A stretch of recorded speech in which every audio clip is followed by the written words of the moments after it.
Well, hello and welcome. It's Jeremy and Jason here to bring you, I know we don't have a title for this. There's been circulated ideas of it being called Chris's Corner. It gets called that every week. It gets called that every week. So, but the purpose of this time together is to spark conversation. Yeah. Usually about the themes and text that was taught on the Sunday, regardless of whether you're there on Sunday. We want to bring you into some of the themes so that you can discuss it as a small group. That's it. And you might notice we're in a new area of the room. Yeah, it's a different corner. The table is your idea, I heard.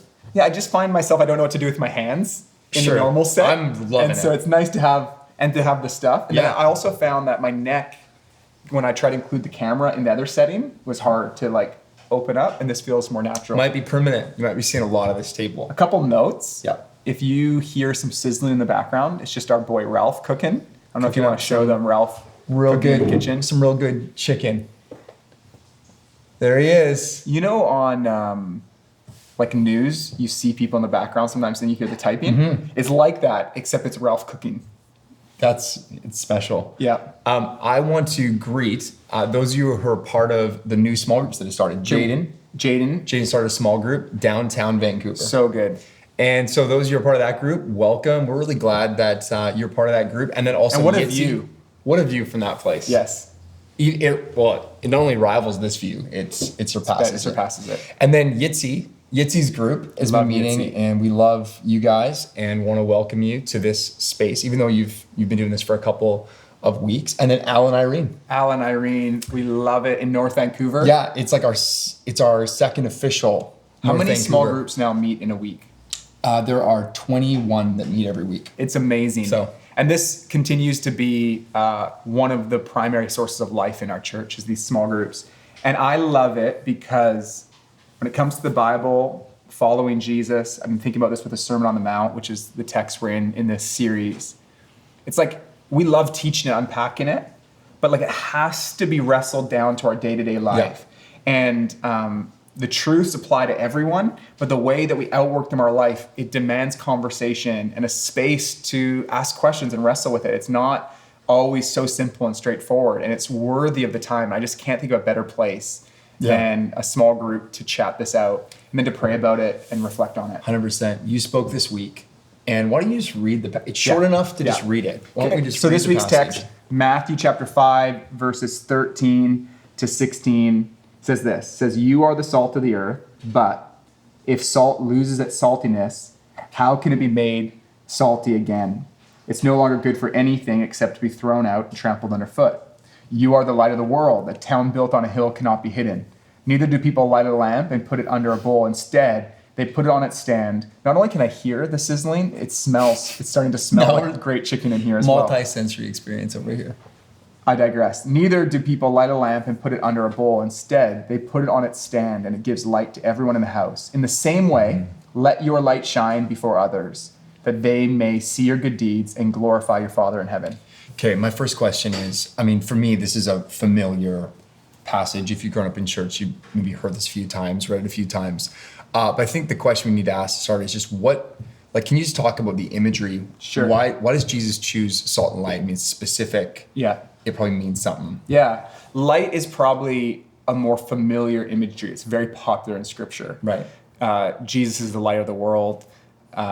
Light is illuminating. It dispels darkness. In this particular text, light means a lot of things. It's like life. Without the sun, you can't do photosynthesis, so there's no life. Take away the sun, It's just death. The real picture here is take away light and the world is dark. And in the first century world, no electricity. To just imagine darkness, you've been far, far away in remote areas, when there's no lights, it's we almost can't picture it because there's always light coming off cities and other buildings that reflect off the sky. We're never in the kind of pitch black. It's this picture of a city that would light up for miles and miles to see. And then, so that one makes sense. Light brings beauty. You see it. It also exposes. So things done in darkness, you hear about that a lot of Scripture, things done in darkness refer to the things of the flesh, the things that destroy and hurt and harm. So light illuminates that. Yeah. I think there's also an idea though where light, if something's beautiful, when light's on a beautiful painting, you see it clearly. It brings out the color. So there's this both pushing back darkness and bringing out beauty. In the same way, salt actually has the same type of thing going on there. So we think about salt as like flavoring. Ralph is salting the chicken I was gonna say. as we speak over there. And so there's a flavoring piece that's there. That wouldn't be the primary use of salt in the first century world.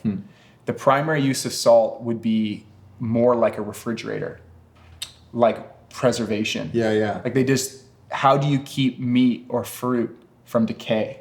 You packed it with salt. And so this is about flavor, but it's also about preventing decay. Wow, that's and then cool. what's so scandalous about this to me, and it's like I almost be like, Jesus said it, not me. Yeah. The subtext is, without external salt and light, the world is on a trajectory towards decay and darkness. So theology would obviously tell us like, okay, well, without God, Yes. we're just in darkness, which is bold in and of itself, but we believe that as Christians, like without the light of Jesus, we're in darkness and we're in decay. What I find striking, and I feel like I've had the most conversations around this idea with this text, is that Jesus goes out and says, you're it. Yes. And obviously we believe Jesus is light. He keeps us from decay. He's the source. But talk about that, like that shift and how we can understand that, because obviously in and of ourselves, we don't feel that. Even in light of the Sermon on the Mount, what's he getting at? Why is that the emphasis? So I think one of the themes we see throughout the whole Bible that, again, like if Jesus didn't say it or scripture didn't say it, I wouldn't come up with it myself. It almost sounds offensive, is like, or sounds confusing, is that God has always chosen to work through people to do his work. Yeah. Not exclusively. He's at work by his Spirit. Right. And so there's a sense by which it's like this text is not saying that without Christians, it's just decay. It's without salt and light. But the way in which God is bringing salt and light, his salt and light, includes us being salty and lightness-y. Yeah. And so it's okay, in Genesis, Yeah. he creates, and it's all creative, light, positive addition. And he says to the first people, he says to Adam and Eve and the first people, and they're representative of his people, be fruitful, multiply, cultivate the earth. So that's an invitation to creative. It's the opposite of decay. It's creation. Cool. And then sin enters the world. It's the opposite of creation. So if the creation is a movement this way, sin is a movement of decreation. And despair and decay. And then Genesis 12, God says to Abraham, you'll be my people. I'm going to bless you to be a blessing. So he's inviting them into this creative, positive. Beautiful. And then Jesus comes as like the climax of that promise to Abraham. And then Jesus goes, I'm still doing it through people. That's so cool. So I'm the salt. Jesus is the salt. Jesus is the light of the world. And he says, and you too, as my followers, are meant to disrupt the plans of decay and darkness. Oh, it's awesome. And carry out works of creation and redemption. You know that song, Mighty to Save? Yeah. There's the bridge. It goes, shine your light and let the whole world see. Yeah. We're singing. And I remember I always used to lead it. And I'm like, am I singing this like to you guys go shine your light? Yeah. Or is it like, no, Jesus, shine your light in? Yeah. And I think people sing it both ways. And it's kind of like both work. That's the idea. It's kind of like. It is both. Yeah. And I think it is, there's a lamp lighter in this, like there's the lamp and then there's a lamp lighter. Like, so no one lights the lamp. Who's the one lighting the lamp? He is. And so it's like, I think it is ultimately, we reflect God's glory and he's doing something in us that makes us salt. So it's not like it's be like, I've got to try to be salt. I think there's an intentionality, or I've got to be light. It's, he is doing this and he wants to do that in and through us. So it's getting on board. And this is what Daryl was saying, living in sync with what God's doing. And then it turns around and goes, and it's to glorify your Father in heaven. You know, they were onto it, that song. They really did it. Shine your light in. How's it go? It's shine your light in, let the whole world see. We're singing for the glory of the risen King. Boom. Which is what the text says. I wonder if they must have read it. They read because it this is the last thought, because we got to throw it to discussion. Yeah. Is it says at the very end, verse 16, in the same way let your light shine before others, that they may see your good deeds and glorify your Father in heaven. Yeah. And I think what we need to talk about is, what does it mean to primarily live that God gets credit, not us? Yeah. This is a completely different fundamental ethos to any other paradigm of good works that I know of. Totally. It's like all of this good works, anything that's good, has nothing to do with us getting credit. And for me, this is liberation. This is a whole other way of living that it's like, it's not about me. It's about God giving glory. Because sometimes good works lead to approval from others. Sometimes good works lead to disapproval from others. In both cases, it's crushing. Wow. Unless you're trying to get, because one crushes you by their expectation, one by your need for their approval. But to live for God's glory is liberation. And it's a whole other framework for how we live a life of intention and meaning that transcends the approval or praise of others. Beautiful.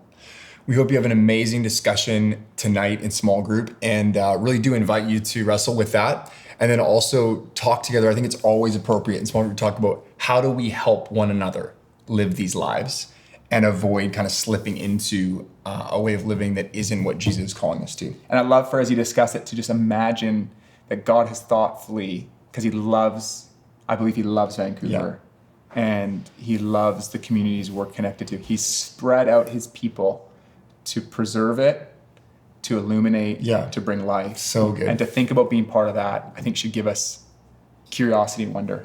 100%. We'll see you soon.